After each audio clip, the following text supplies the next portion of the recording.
Olá, muito prazer, sou a doutora Lia. Inscreva-se no nosso canal, também ative o sininho das notificações, dê um like, compartilhe para os seus amigos, nos seus grupos e também nas suas redes sociais.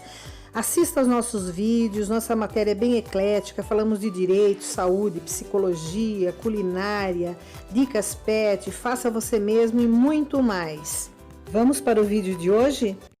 Mais um Motivação para o Combate, o segundo da semana.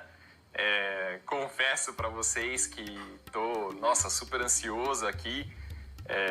Como foi na segunda-feira, fiquei bastante animado e muito feliz em poder estar aqui com vocês.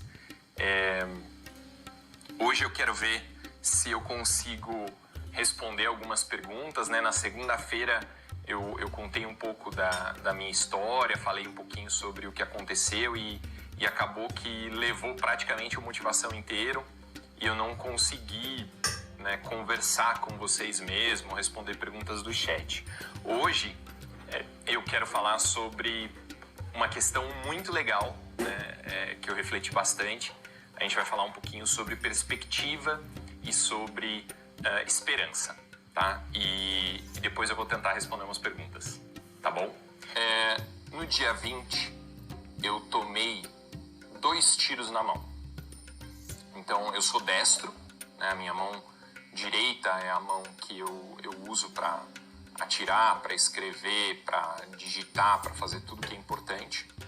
E quando eu recebi os disparos, a distância era muito curta. Então, a minha primeira reação foi colocar, né? Imagina que essa minha mão direita foi colocar a minha mão na frente para me proteger. Nisso de colocar a mão na frente, eu bloqueei, né, o meu peito e eu recebi 2 disparos na mão. A articulação, que está, né, esmigalhada, ele no futuro vai colocar uma articulação de silicone.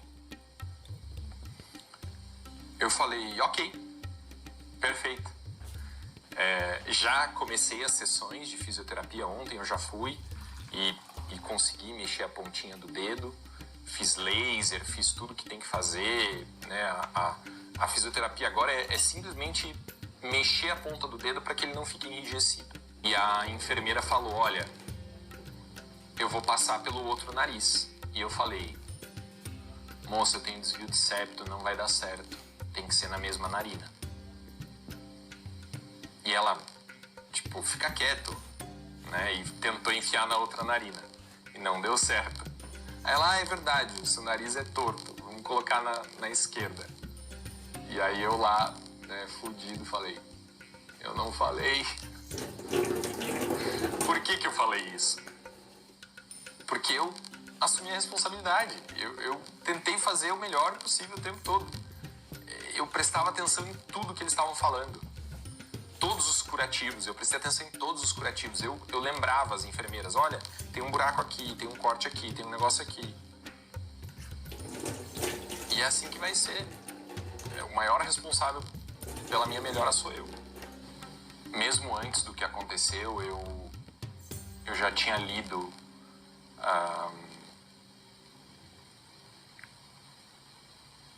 Viktor Frankl, né, A Busca do Homem pelo Significado da Vida, e eu sei qual é o significado da vida. Eu só acho que agora a minha vida é muito mais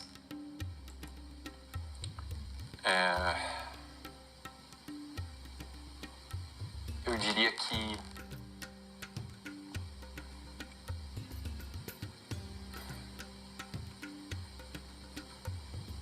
é como se o tempo que eu tenho aqui fosse mais caro, entende? Fosse mais valioso. Eu não posso desperdiçar, eu não posso jogar fora, eu não posso fazer besteira, porque eu tô aqui por um motivo bem claro, entende? Assim, pra mim ficou muito mais claro, muito mais óbvio. Eu acho que essa é a sensação. É isso.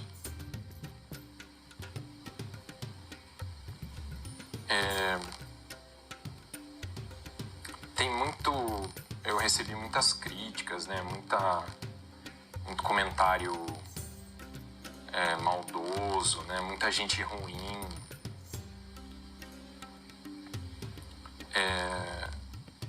A única coisa que eu posso falar para todos vocês é que né, para as pessoas que desejam meu mal e desejam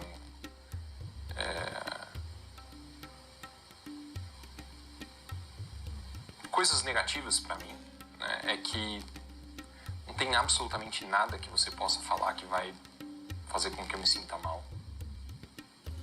Entende? Eu senti tudo o que aconteceu. Eu fui alvejado ali, ó, naquele canto da minha casa. Eu tomei 6 tiros. Eu quase morri. Todos os médicos que falam comigo falam que o que aconteceu foi um milagre. Todos eles. Todos os disparos que passaram pelo meu corpo podiam ter me matado de uma forma ou de outra. Eu não morri. Eu tô aqui, vivo. Não tem nada que você possa fazer que vai me fazer mal. Nada do que você fale vai me atingir. Entende? Desiste. Volta para sua vida ruim. Volta para a pessoa ruim que você é. Nada vai me fazer mal. Eu tenho um propósito muito claro aqui. Meu propósito é valorizar cada segundo. É dar o máximo possível para que os meus alunos, as pessoas de bem, que estão aqui, que estão assistindo, que me seguem, terem vidas melhores. E o que eu puder fazer, eu vou fazer por eles. Então, desiste. Você nunca vai me derrubar. É entre eu e Deus. Você não tem nada a ver com isso. Tá bom?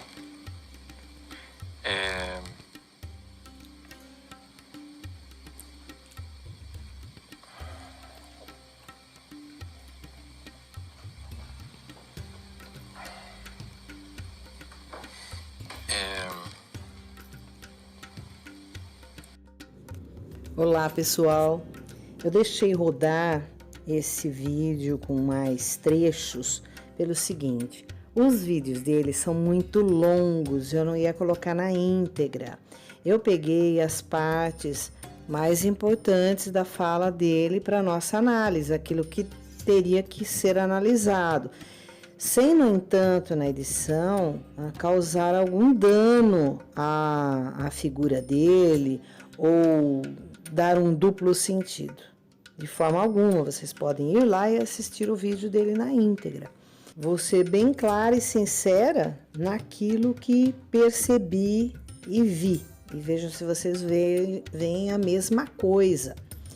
E nas legendas aí, né, já falei muito aí daquele momento que ele estava falando. Vocês podem voltar até um pedaço para assistir, né, para ver isso aí. E vamos começar então a falar aqui alguns pontos. Primeiro ponto que me chamou muito a atenção, que ele inicia o vídeo de uma maneira totalmente eufórica, né? Assim, sorridente, sorriso largo, eu tô feliz, eu sou feliz, eu tô transbordando de estar aqui por vocês, eu tô bem. Eu não vejo nada disso. Você vê assim que num piscar de olhos, sem edição, ele muda 180 graus, ele vira, ele já entra para reflexão, parecendo que é uma pessoa que a ajuda de terceiro está sendo primordial. Inclusive, eu não falei até agora da figura do pai dele, e vou falar. Ele tem no pai eu obtive hoje informação que a mãe dele já faleceu há muito tempo, mas eu vou apurar esse tipo de informação. Ele vê no pai o orgulho dele, ele quer dar destaque, né? Até porque ele também tem um outro irmão, o pai dele, que eu saiba, mora em Curitiba. Com certeza, né? Deve ter tido outro casamento, que ele tem um irmão de 14 anos. E agora toda a atenção está voltada ao filho.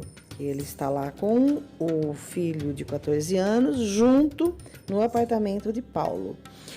O que me chamou muita atenção foi que existem até os áudios na internet da Priscila falando com a prima que o pai dele não sabia que ela estava lá para morar com ele, para se casar. E sim achava que só estava passando algum tempo. Isso é preocupante, ao meu ver, porque qual é o motivo disso? Vou colocar aqui uma hipótese que pode caber também ao caso, mas é uma hipótese. Eu não tenho essa informação, não tenho ela como verídica. Mas por que ele esconderia um homem de 33 anos, que já foi casado, que já teve inúmeros relacionamentos? Por que ele mentiria para o pai que a moça estaria indo para a casa dele, morando ali e eles iam se casar? Será que ele um dia, faltavam 5 dias só para o casamento, será que ele naquela dia anterior ao fato, será que ele falou para o pai que ia se casar e o pai é preocupado com o filho nesse aspecto por ter tido vários relacionamentos? Nós não sabemos como eram esses relacionamentos, até porque dificilmente vai vir alguém a público e falar de um delegado de polícia, né, que vai ter que ter provas, né, e provas cabais para poder falar agora. Tanto que eu falei que aqueles que são famosos na leitura não verbal, até agora eles não vieram falar nada do delegado. Por quê? Porque ele é o delegado. E o que eles falariam? Será que comprometeria? Porque penso que se esses que fazem a leitura não verbal achassem que o delegado está falando a verdade, não custaria eles virem a público e colocar os vídeos deles em relação a isso. Mas não, eles se retraíram. Então, por quê? Fica aí uma interrogação. Não é uma acusação, mas sim uma interrogação. Vocês puderem também comentar sobre isso, eu agradeço. Vejo Paulo como uma pessoa medrosa, apesar da determinação que ele tem quando ele diz, né, que ele estava determinado, que ele tem o foco, ele mostra segurança. Eu não acredito em nada disso, tanto que ele não larga da arma. Já foi dito já na TV, mostrado em entrevistas, ele não larga da arma dele de jeito nenhum. Quando ele fala do dedo, né, que ele vai se recuperar, vai colocar uma prótese e tudo mais, ele fala que a primeira coisa mais importante, o verbo que ele usa é atirar. Depois ele usa escrever, depois ele usa outros verbos que ele usa à mão. Eu, por exemplo, o primeiro verbo que eu usaria seria comer. Que a falta de 2 dedos e movimento de 2 dedos poderiam me trazer uma dificuldade para comer, porque comer é a subsistência do ser humano. Então, a maioria das pessoas acho que falariam isso, mas a vida dele é atirar. Uma coisa que ele diz sobre curta distância, e nós colocamos no outro vídeo que ele disse como se age em curta distância, como é para desarmar a pessoa em curta distância. Porque numa distância maior você não deve desarmar em hipótese nenhuma. Ele fala lá no vídeo, no treinamento, vocês com certeza viram, se não viram, vão lá, está lá na playlist do direito, e vocês olhem os 4 vídeos que nós temos e vocês vão ver no terceiro vídeo que eu postei, tem lá ele dando treinamento no estande de tiros, né? Lá onde ele ministra as aulas. Então, a curta distância, com certeza ele não esticaria a mão para proteger o peito, né? Até porque ele tem uma compleição física muito mais avantajada do que ela. E como ele disse que ela não tinha experiência nenhuma em armas, né? Que ele não ensinou nada. E também, se ela teve a oportunidade de atirar nele, ele não disse que ele caiu no chão, ela teve a oportunidade de dar um tiro na cabeça dele. Chegar perto, já que ele estava caído, e dar um tiro na cabeça. Não fez. Não tinha intenção de matar. Então, quero que vocês reflitam e me contem. Ainda, pela fala dele, nota-se que ele é uma pessoa altamente controladora. Veja bem que ele estava na UTI, ali ele diz, né, que a enfermeira foi colocar a sonda nasogástrica e ele falou para não colocar numa narina. Imagina só, isso aconteceu no primeiro dia. Vocês viram as fotos no vídeo anterior, a parte 1.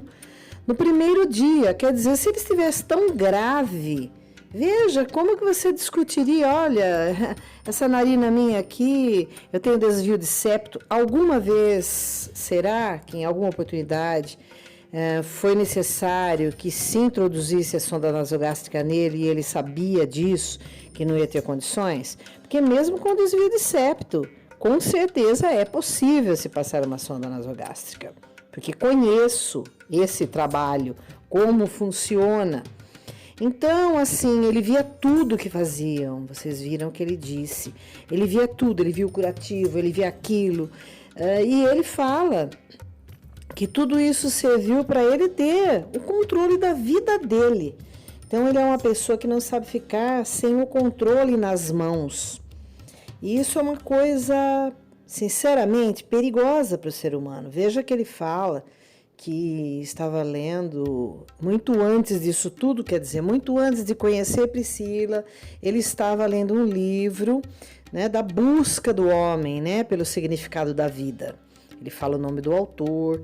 Então, com certeza, ele já estava passando por uma crise existencial. Talvez por relacionamentos mal sucedidos, não sei.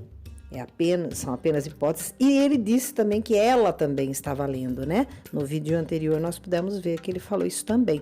Então, duas pessoas com crises, com problemas, eu acredito que afetivos muito grande. Não sei se ele tem algo a ver com a figura da mãe, ainda não posso saber, não sei em que circunstâncias que a mãe, se realmente faleceu. Acredito que se a gente descubra isso, a gente pode saber mais sobre o caso. Então, com todo respeito, como eu disse, né, a memória da mãe, caso seja falecida ou seja viva mesmo, sempre com respeito vamos tratar. Nós também vemos um vídeo no canal dele do pai dele falando. É uma pessoa assim, parece que de poucas palavras. De muitas poucas palavras. Sei que pai, avô, bisavô, todos foram militares. Então, acredito que ele teve uma educação bem rígida. Isso não quer dizer que possa ser uma educação com falta de amor, algo assim. Não sei, pode ser também. Enfim, vamos aqui nas palavras dele. Então, tudo ele quer o controle nas mãos. Então, quando tem oportunidade, ele diz que tem que agir. Então, quando ele teve a oportunidade, quando ele diz que ele colocou a mão direita na direção para proteger o peito, me diga, quando que a mão protege uma bala de atingir o peito? Ainda uma arma automática, uma Glock, cuja bala é super potente, não tem como, atravessa tudo. Vai atravessando, ainda mais porque o nosso corpo é frágil demais para esse tipo de projétil.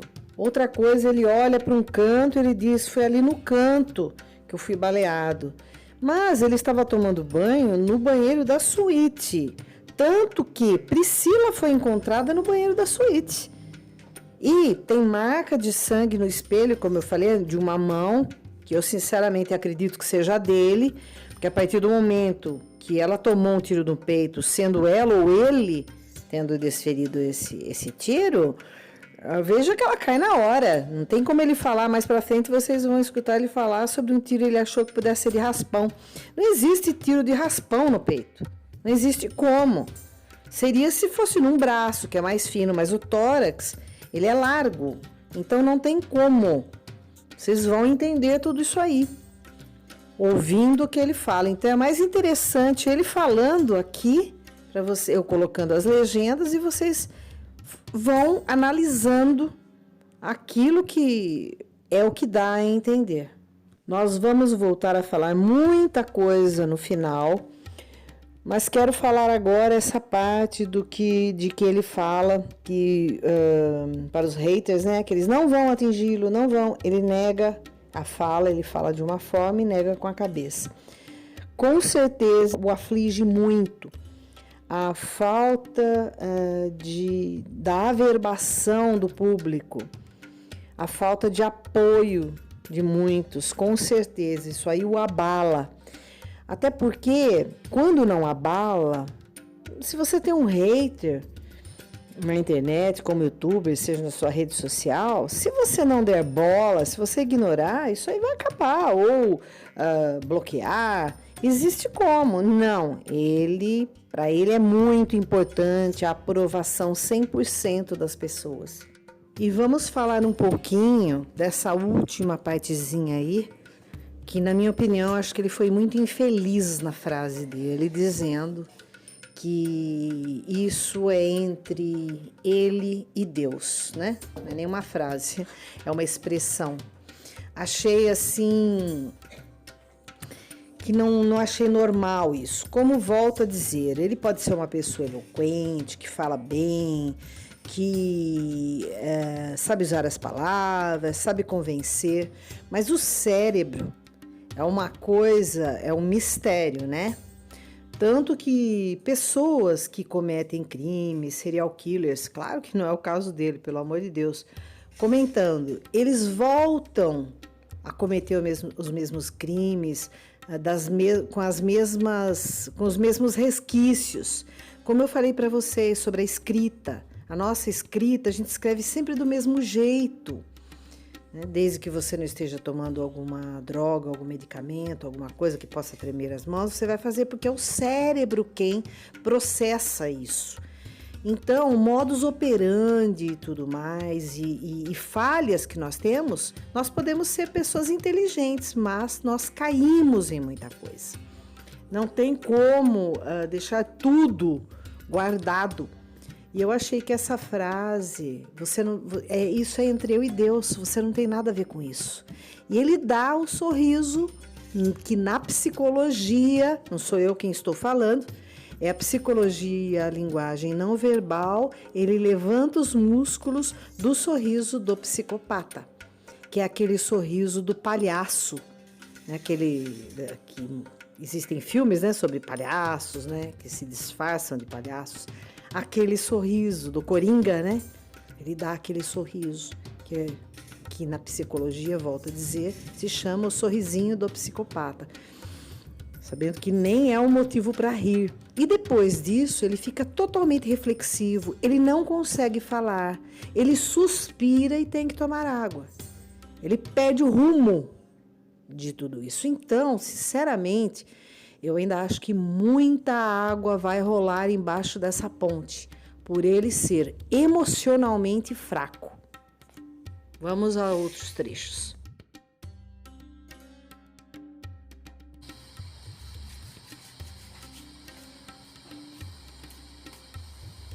Doutor, como você faz para manter a cabeça boa, mesmo sabendo das inúmeras dificuldades e mudanças que permanecem após a recuperação? Tá. Então é assim. Eu não sei o que vai ser da minha vida daqui a 2 meses. Eu não controlo isso. Eu controlo hoje. Eu sei o que eu vou fazer hoje. Quando eu acordei, eu não conseguia me mexer. Meu corpo estava absolutamente parado. Eu fiquei 4 dias só no soro, então sem nenhuma alimentação. Perdi 15 quilos. Eu entrei na UTI com 93 quilos.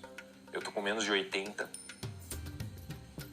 Então, a minha cabeça estava sempre focada em melhorar, em sair dali. Então, o primeiro objetivo era sair da UTI. O segundo objetivo era sair do quarto. né? O terceiro objetivo era retomar a minha vida, retomar a motivação para o combate. Para sair da UTI, eu precisava passar por algumas etapas. Então eu precisava mexer o meu corpo, os meus pés. O pé da gente, ele é assim, né? Aqui é a planta do pé, né? O meu pé, ele estava assim, chama pé equino. Eu não conseguia fazer isso com o pé. Meu pé estava para baixo, os dois, assim. Eu não conseguia levantar. E a fisioterapeuta da UTI estava muito preocupada, porque ela falou, Paulo, você ficou 4 dias só. Você tem que ter a capacidade de levantar o pé. E eu não conseguia por nada. Então, eu tinha vários objetivos. Era mexer o pé, era conseguir ficar sentado na cama. Eu não conseguia ficar sentado, meu corpo não se segurava. Depois, sair da cama, ficar sentado na cadeira, que é muito melhor a posição sentado para o meu pulmão. Então eu precisava ficar sentado na cadeira, eu não conseguia. Eu precisava ficar em pé e andar, e eu não conseguia. Então essa foi a sequência. Primeiro mexer os pés, depois mexer a perna. Teve um dia que eu consegui mexer a mão, e eu coloquei a minha mão no rosto, e eu senti o meu rosto. Eu fiquei dias sem encostar no meu próprio rosto. Você começa a se desconectar de você mesmo. Sabe? São coisas que fazem com que a gente se sinta humano. Então é olhar para você mesmo no espelho, é encostar no seu corpo, é encostar no seu rosto. Isso faz com que você se sinta conectado com você. E eu estava perdendo isso muito rápido. A fisioterapia era uma máscara, por isso que eu tive que tirar a barba. Era uma máscara que vinha aqui no meu rosto e ela jogava o ar muito rápido para dentro do meu pulmão.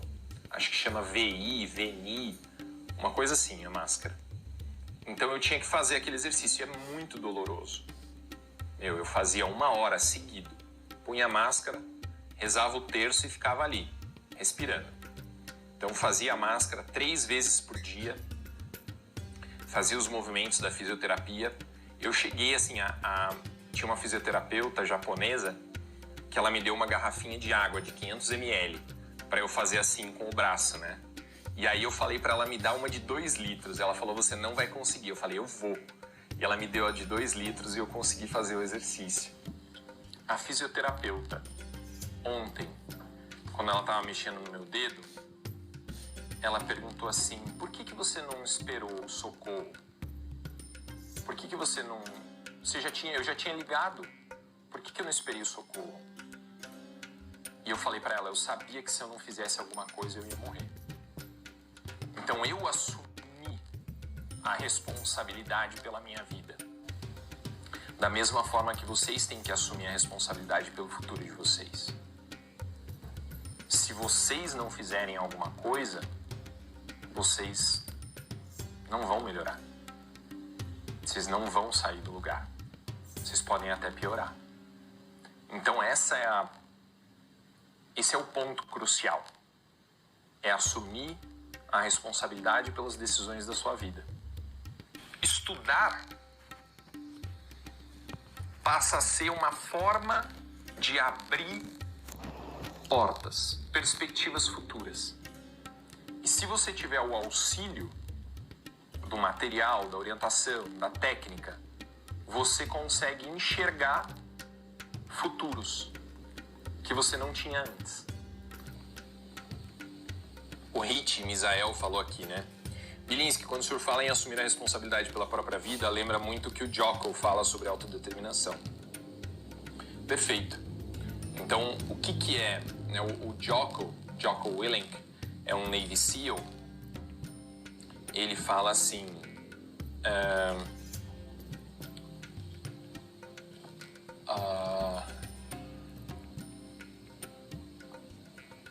extreme ownership, né? Então é autorresponsabilidade extrema. Então é você chamar para você a responsabilidade de tudo na sua vida, você não deixar para os outros nada. E é assim que eu me sinto. Então eu liguei para a polícia, eu me socorri, eu rastejei, eu fiz o melhor possível, o tempo todo. todas as oportunidades que eu tive de agir para melhorar, eu agi. Bom, falta ainda um trecho de uma reportagem ao jornalista que eu falei para vocês, né? Este trecho que eu coloquei aqui por último foi o último na verdade, o último vídeo que ele postou até a presente data. Então vocês veem aí, né, que eles falam: eu fiz, eu agi, tudo dentro da oportunidade, não perder a oportunidade. Controlar a própria vida, sempre no controle. Bom, outra coisa, ele disse 4 dias. Então, quando foi dito que ele ficou 11 dias na UTI, não foi isso, foram 4 dias. E eu explico por que um paciente vai para a UTI. Pela aparelhagem que tem. Não tem possibilidade de levar isso aí para um quarto, por exemplo. Porque o número de aparelhos que tem, que são caríssimos, sofisticados, ficam na UTI. Então, é muito melhor levar o paciente até a UTI para o controle, dependendo do tipo de cirurgia, do tipo de atendimento, e depois levá-lo para o quarto quando ele não precisar mais de monitoramento. Então, foi isso. Quando ele diz também que todos os médicos disseram que foi um milagre o caso dele, ele sempre se colocando na posição de super-homem, superação e super-homem. Veja, os tiros não pegaram órgãos e nem vezes artérias fatais. Ele teve uma coisa chamada sorte, né? Sorte dele, graças a Deus, né? Mas então o estado dele não inspirava tantos cuidados, como ele diz. Muitas vezes um projétil ele passa, transfixa o corpo, né? Ele sai do outro lado sem causar grandes danos. Claro que você tem que tomar cuidado com infecção. E isso aí se trata com medicamento endovenoso ou intravenoso, é a mesma coisa, né? Medicamentos no soro, para hidratação, e é isso. Então, muitas vezes os projéteis ficam alojados no corpo sem causar estrago nenhum, simplesmente existem até alguns projéteis, por exemplo, que a pessoa às vezes toma um tiro na cabeça.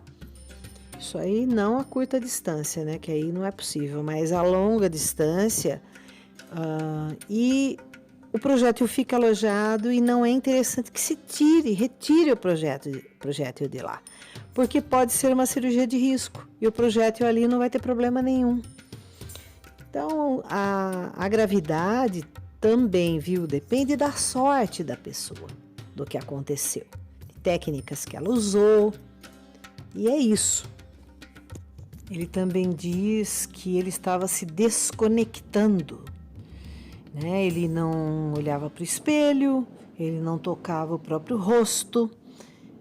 Então, com certeza, já buscaram uma terapeuta imediatamente para cuidar dele, uma terapia para cuidar dele, para recuperar desse choque, porque com certeza nem ele acreditou em tudo que aconteceu ali. Seja ou ela ter feito contra ela mesma, que nós vamos ver através da perícia, ou ele ter feito, ele não acreditaria talvez que ele tivesse coragem disso, não sei. São conjecturas sim, porque uma ou outra coisa aconteceu, isso todo mundo sabe. E é incrível que os jornalistas eles fazem perguntas para ele e muitas vezes eu acho que ele é meio inocente, ele não percebe o que está atrás da pergunta. Coisa que qualquer mortal perceberia e nesse ponto ele falha muito, ele não percebe. É engraçado que ele é tão controlador e ao mesmo tempo ele diz que ele não sabe o que vai acontecer daqui 2 meses, que ele não tem controle disso. É engraçado que ele tem controle de tudo. Ele tem controle até na hora que ele está sangrando, depois que ele tomou tiro. Ele tem controle de chegar até o elevador, de apertar o botão do elevador sem se levantar. Ele é capaz de tudo, mas ele não sabe prever daqui 2 meses. Então, eu acredito que todos esses vídeos, as entrevistas que ele deu, acredito que ele mesmo tenha achado que foi para favorecê-lo, pois eu já acho que foi uma exposição perigosa. É o meu ponto de vista, que quanto mais ele fala, mais parece pecar. Por exemplo, se eu fosse, jamais seria, mas se eu fosse advogada dele, eu diria para ele não dar nenhuma entrevista, não colocar nenhum vídeo, tá? Ele precisa dessa interação, faça essa interação entre partes, entre ele, um amigo, uma amiga, entre alunos, numa sala de bate-papo, mas eu acho que está o prejudicando tudo isso, sinceramente. O que vocês acham? Assistam até o final. A partir de agora, novas revelações não faladas em nenhum lugar. Prestem atenção. Eu tô em casa, né? Graças a Deus, tô vivo e isso, assim, já é uma grande vitória. Eu tenho um pouco de dificuldade para falar frases longas, porque um dos disparos foi no meu pulmão, do lado direito, e eu tenho pouco ar. Então, a minha fala está um pouco mais lenta. Eu estou me recuperando dos ferimentos. Ainda não sei o destino do meu dedo, né, da minha mão direita, que foi baleado 2 vezes. E, assim, eu me sinto mal em relatar os ferimentos sabendo que eu me livrei de uma coisa muito maior, né, muito mais definitiva, que é a morte. Então eu tenho plena consciência de que com o tempo eu vou conseguir me recuperar e que, né, com a ajuda aqui, eu tô com meu pai e meu irmão em casa me auxiliando. Logo mais fisicamente eu vou estar recuperado disso, mas eu agradeço muito a oportunidade de estar aqui falando com vocês.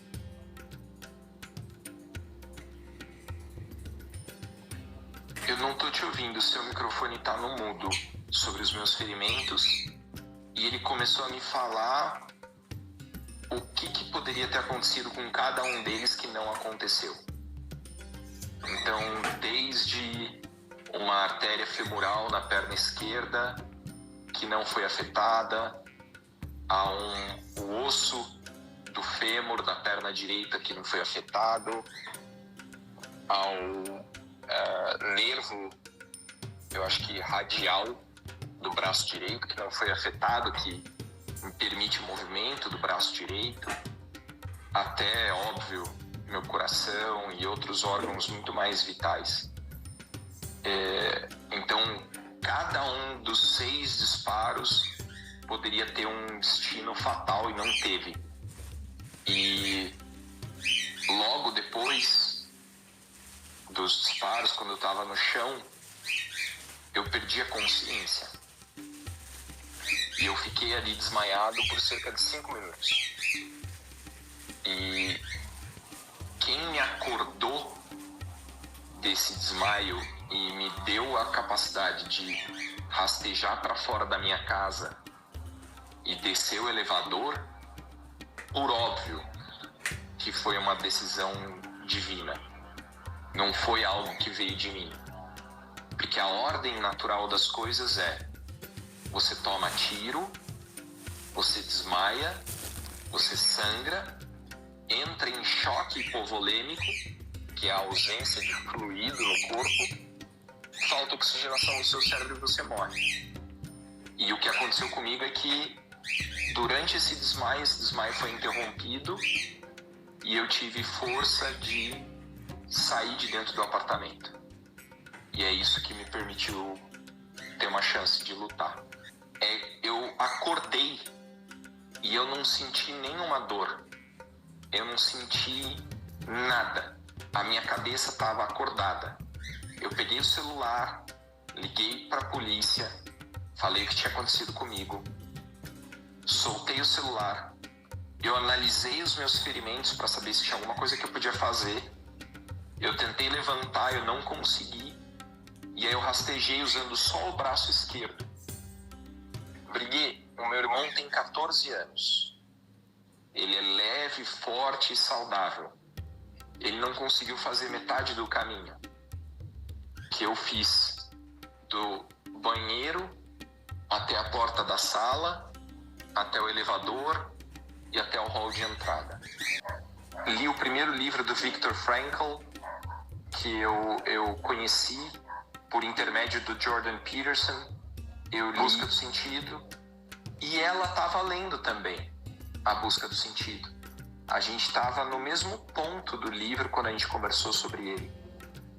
E aí eu estava passando por um momento diferente, sabe? Eu estava percebendo o rumo da minha vida. Eu estava percebendo como me faltava um sentido a mais, que era ter uma pessoa, amar uma pessoa. Então, eu refleti muito sobre isso. A Priscila era uma pessoa muito boa, sabe? Muito tranquila, muito delicada, muito educada. E eu estava completamente apaixonado. E nesse momento, a pandemia ficou pior. E como era no começo, a gente não sabia o que realmente o vírus podia fazer, a gente não sabia como que as coisas aconteciam, então a gente só conversava por telefone. Eu aqui de São Paulo, ela de Curitiba, a gente conversava 2, 3 horas por dia. E aí a gente decidiu, apesar da pandemia, se ver. E eu fui para Curitiba 2, 3 vezes. Estive com ela.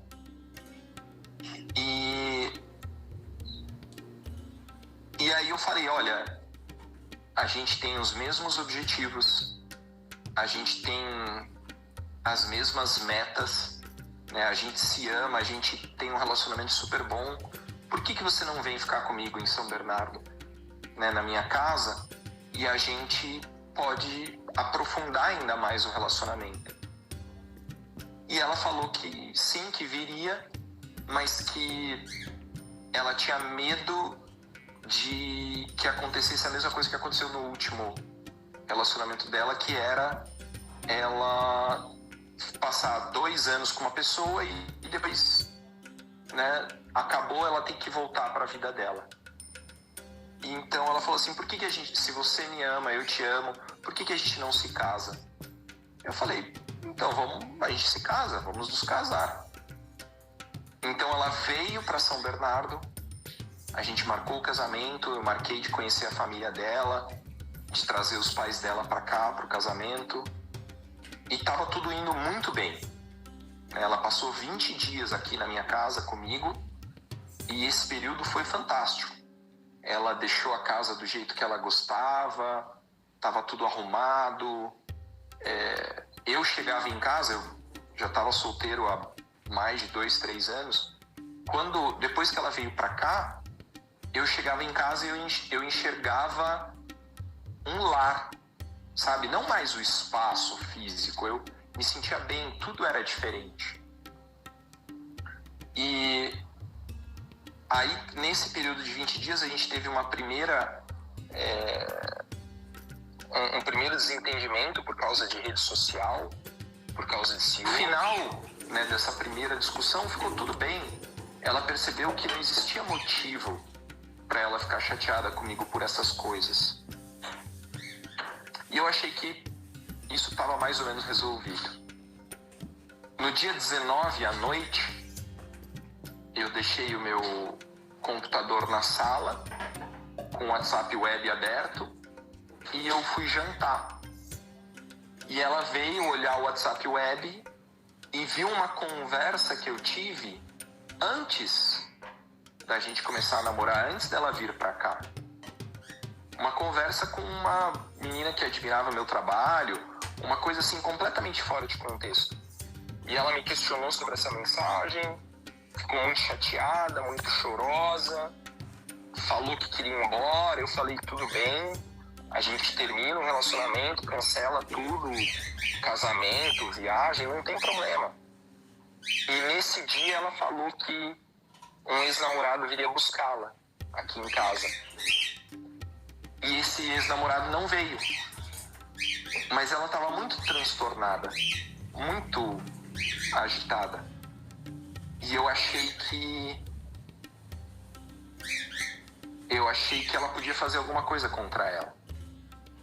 Então eu peguei todas as minhas armas e tranquei no quarto comigo, aonde eu dormi, e ela dormiu no quarto de hóspedes. No dia seguinte eu acordei cedo, eu sempre acordo muito cedo, tomei café, fiz as minhas coisas, e ela acordou mais ou menos 7 horas, e acordou tranquila, sem nenhuma espécie de agitação, sem nada.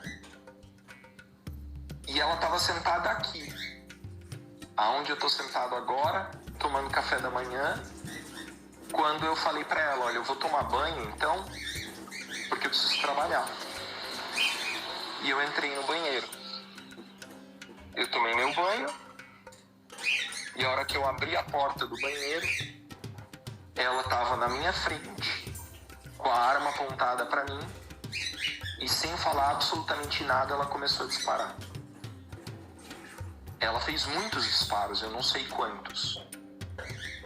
O primeiro pegou no meu peito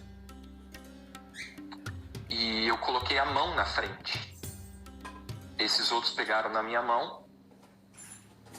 Eu estava completamente nu, o chão da minha casa é de madeira, e eu sangrei tanto do peito que eu escorreguei no meu próprio sangue e caí no chão. Ela disparou mais 3 vezes, comigo deitado no chão, e depois disparou contra ela mesma. Eu perdi a consciência, e quando eu recobrei a consciência, eu liguei para a polícia e eu me arrastei para fora do apartamento. Desci no hall e a polícia estava chegando.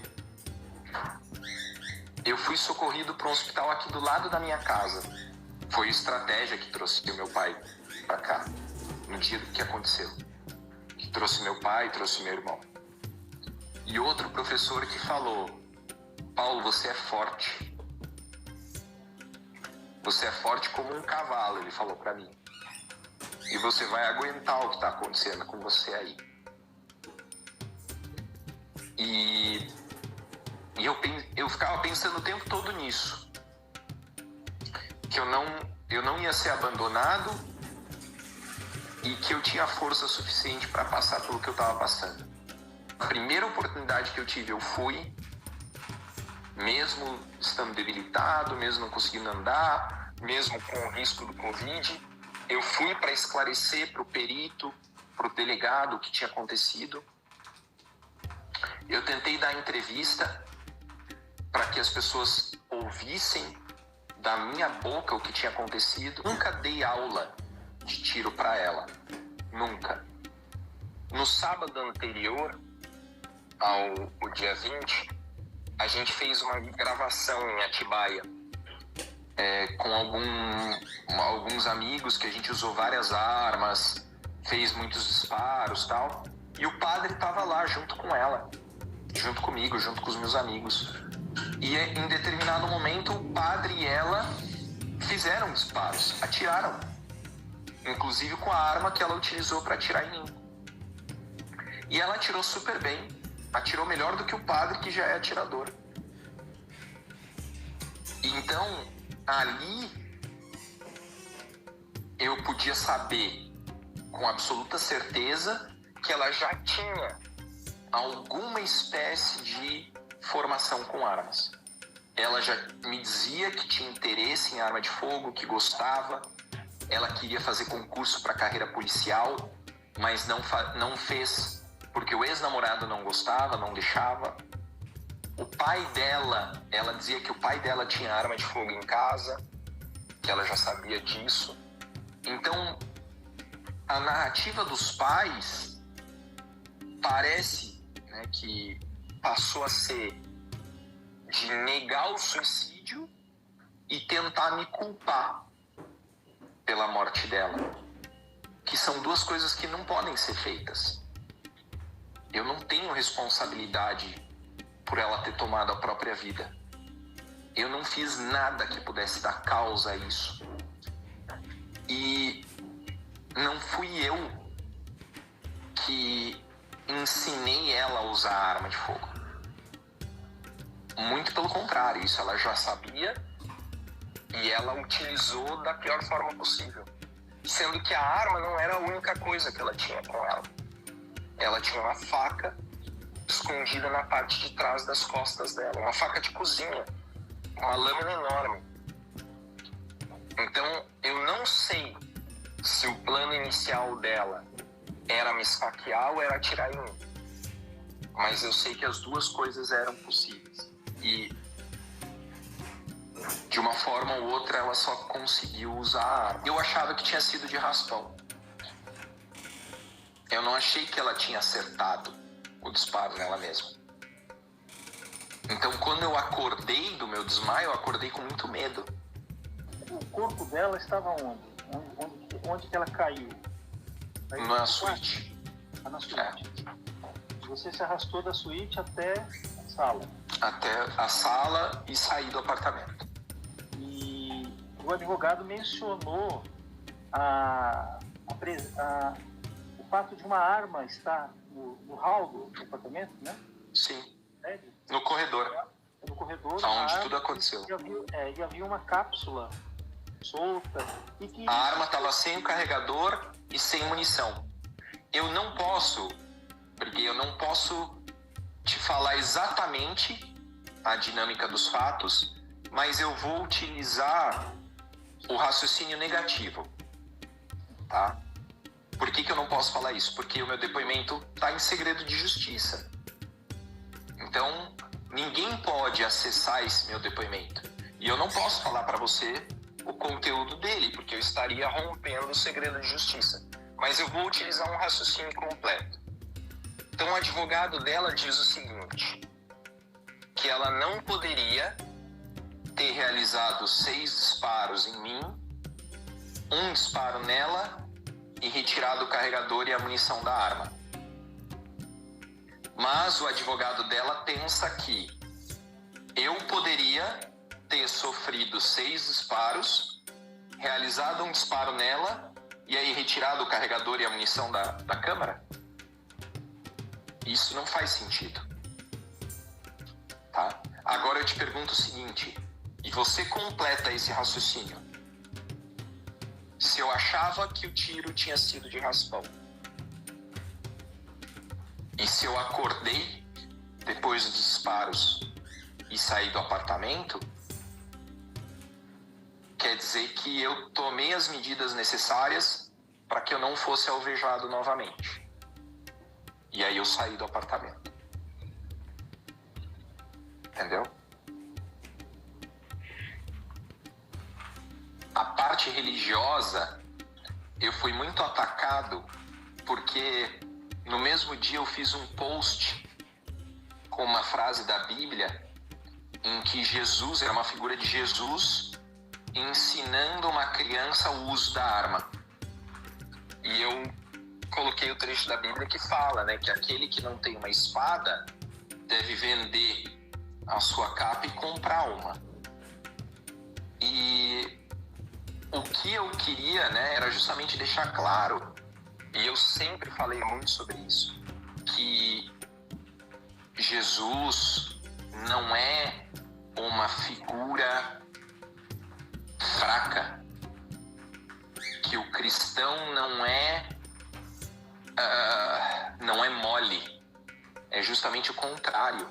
A fé te dá força para fazer as coisas, a fé te torna extremamente resistente, e que é nosso dever ter a arma de fogo, saber usar uma arma de fogo, defender a sua família, defender a sua fé.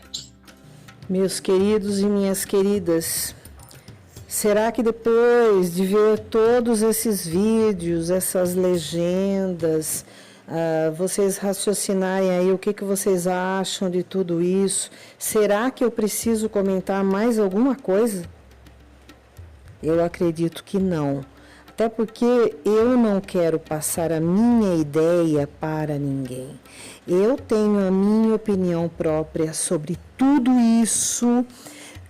Poderia sim externar completamente, não é crime, não seria o crime de calúnia, nem difamação, nada disso, até porque são conjecturas daquilo que poderia ou não ter acontecido. Não estou imputando a ele um crime, mas eu tenho as minhas convicções, como já disse, perante a justiça, perante o que eu conheço de direito, perante o que eu conheço de saúde e perante o que eu conheço de psicologia. Não sou a dona da verdade, mas quem está dizendo tudo, declarando, confessando e contradizendo é ele nas suas entrevistas. Por isso, anteriormente falei que acho que ele foi muito infeliz em querer a aprovação pública de algo que aconteceu. Já que corre sob segredo de justiça, como ele falou, isso eu quero entrar no mérito. Por que está correndo o inquérito em segredo de justiça? Qual é a causa? Porque ele não tem foro privilegiado. Então, qual é o problema? Ele é um mero mortal como nós. Ele diz também que ele não é averiguado, ele é vítima. Não, com certeza ele também é averiguado. Ele pode ter sido vítima dos disparos, mas tem que ver sob quais circunstâncias que esses disparos aconteceram.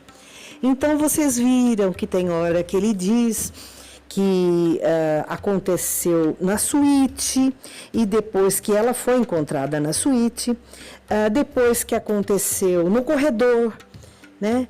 E que depois ele rastejou, fez isso. Bom, primeiro eu preciso falar dessa coisa de rastejar, né? Como eu já falei que o irmão dele tentaram com certeza uma reconstituição do crime ali, porque senão ele não teria como falar isso. Eu quero dizer uma coisa importante para vocês. Ele disse aqui, né, no vídeo, que ele é professor da matéria de medicina legal. Ou melhor, no vídeo anterior que eu postei aqui no YouTube. Bom, a partir disso, ele sabe muito bem que ele deveria ficar deitado, de preferência com a mão no ferimento, e respirando vagarosamente, tranquilo, tentando se manter consciente e aguardando socorro, sem se rastejar, sem se locomover, o máximo possível para não haver maior perda de sangue, se fosse o caso, sabendo-se que ele já havia pego o celular, ligado para a polícia, ligado para o socorro, e não ter saído do apartamento e numa tentativa de autossocorro. Isso aí não existe. Então, muitas aí contradições, muita coisa. Essa da postagem de Jesus eu não sabia, fiquei sabendo através dessa reportagem dele aí. Não conheço esse trecho bíblico onde diz isso, onde Jesus apoia qualquer tipo de arma. Ao contrário, a Bíblia diz que devemos fazer das armas relhas de arado. Quer dizer, devemos fazer de qualquer tipo, seja uma foice, seja o que for, né, de alimento, o mal se traduzindo no bem, na produção do bem, né, se pagando o mal com o bem.